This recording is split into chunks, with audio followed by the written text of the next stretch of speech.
मोहन और सुधा की शादी को अभी बमुश्किल 3 महीने ही पूरे हुए थे कि अचानक सुधा की कमर में दर्द उठा।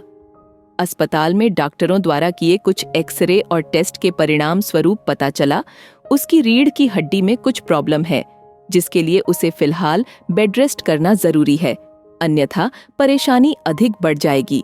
डॉक्टरों के दिशा निर्देश अनुसार सुधा को बेड रेस्ट दिया गया, इसलिए साथ में कामकाज में हाथ बंटाने वाली सासू मां को सारे घर का काम अकेले करना पड़ रहा था।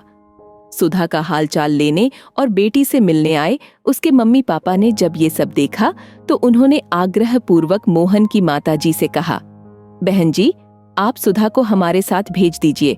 जब ये स्वस्थ हो जाएगी तो हम सुधा को वापसी भेज देंगे। जवाब में मोहन की माताजी ने जो कहा वो सुनकर सुधा के माता पिता सहित बेड पर लेटी सुधा की आंखें भी उनके सम्मान में खुशी से भीग गईं। जानते हैं दोस्तों, उनका जवाब क्या था? मोहन की माताजी ने कहा, भाई साहब, बहन जी, मैं अपने घर के लिए गृहलक्ष्मी लेकर आई हूँ जो इस परिवार का अब अहम हिस्सा है। मैं बेटी लेकर आई हूँ, कोई काम करने वाली नौकरानी नहीं।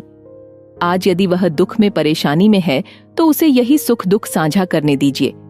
ये जीवन का एक अनोखा मगर सत्य का आईना दिखाने वाला समय है। हमें हमारी बेटी के पास रहने दीजिए। ये घर परिवार अब उसके जीवन का हिस्सा है और यही ऐसी परेशानी कल मेरे साथ या मेरे बेटे के साथ भी हो सकती है, तब सब उसी को तो संभालना है। एक परिवार का अर्थ यही होता है, साथ में एक दूसरे के सुख दुख में साथी बनो। आप बेफिक्र होकर जाइए और जब भी मन करे सुधा से मिलने आइए, मगर सुधा अब इस परिवार की बेटी है, वो यहीं रहेगी अपनी इस माँ, इस अपने परिवार के साथ। कहकर दोनों हाथ जोड़ दिए। सुधा के माता पिता के साथ साथ बेड पर आराम कर रही सुधा की आंखें भी सासू माँ के सम्मान में भीग रही थीं।